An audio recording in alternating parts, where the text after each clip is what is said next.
1/10 mil scope, so 1 mil will be 10 clicks over here. So let's move 1 mil and let's see if we really move 1.8 inches, okay? Here we go.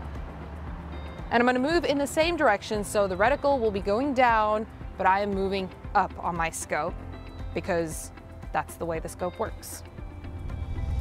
Okay, so I'm gonna go 1, 2, 3, 4, 5. And as we can see there, it's almost 1 inch, not quite, but almost 1 inch. 1, 2, 3, 4, 5. And that seems to hold true because that looks to be about 1.8 inches, right? If I give it one more click, it's gonna go to a full 2 inches.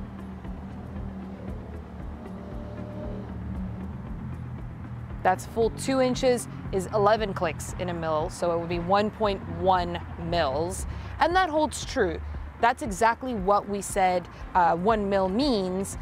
Understand that once we get out further at 100 yards, that same amount of adjustment will move you 3.6 inches. Let's move it back to 0, which will be 11 clicks.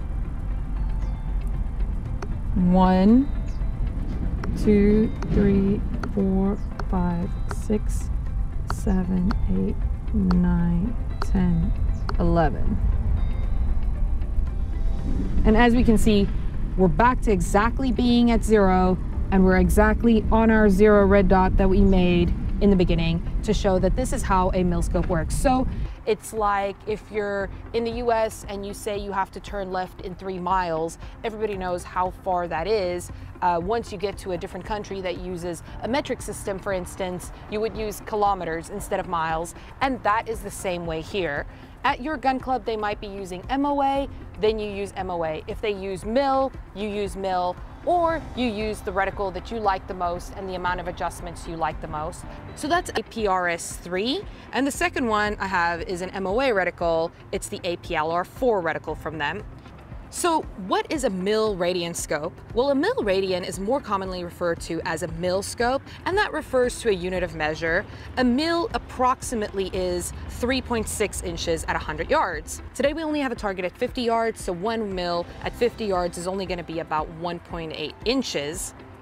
That's quite a lot for a mil, but let's see how it looks through the scope and What's important to remember is these units are angular measurements. They're not linear measurements. So while yards and feet, meters and centimeters might seem very linear and are very linear, mil and MOA are not linear, they're angular. So understand that the value of a mil and of an MOA changes as the distance changes because your radius from the center to the end changes.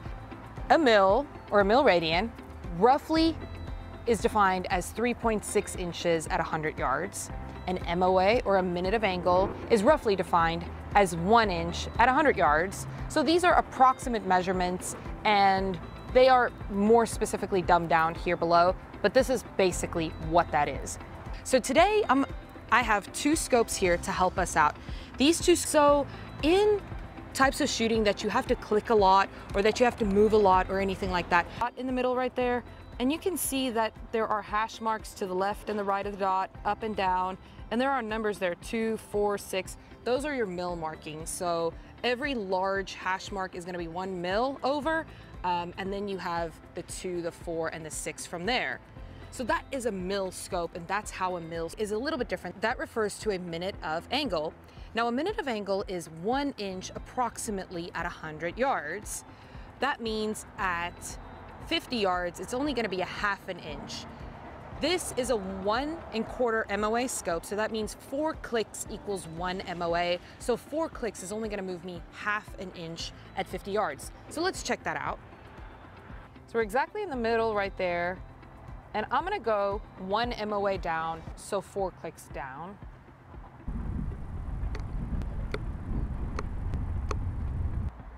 And as you can see right there, we're exactly in the half of those squares. So I'm gonna go another MOA down, and we should be 1 full inch down at 50 yards.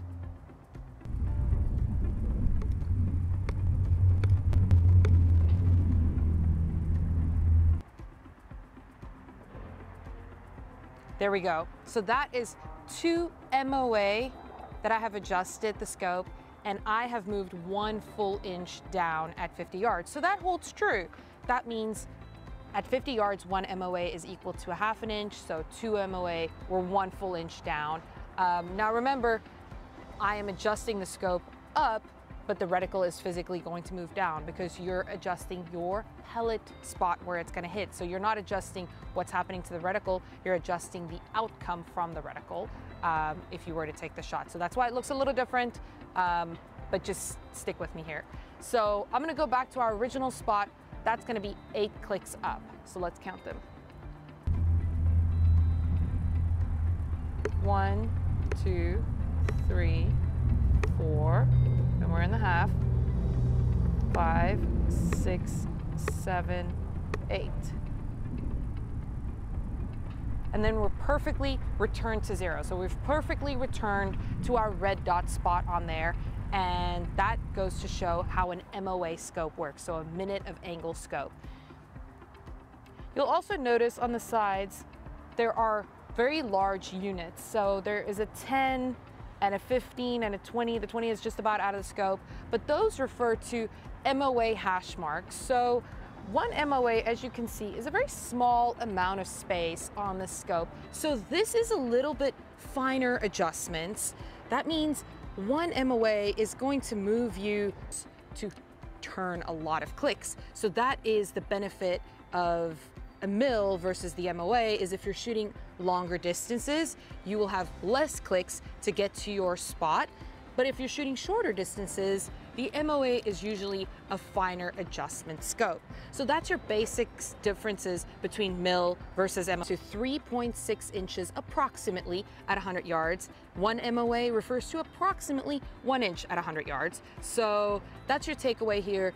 Your MOA is going to be much finer adjustments and your mil is going to be much coarse adjustments for a longer range of shooting. And that's our takeaway from mil versus MOA. So thank you very much for watching mil versus MOA, and please be sure to like,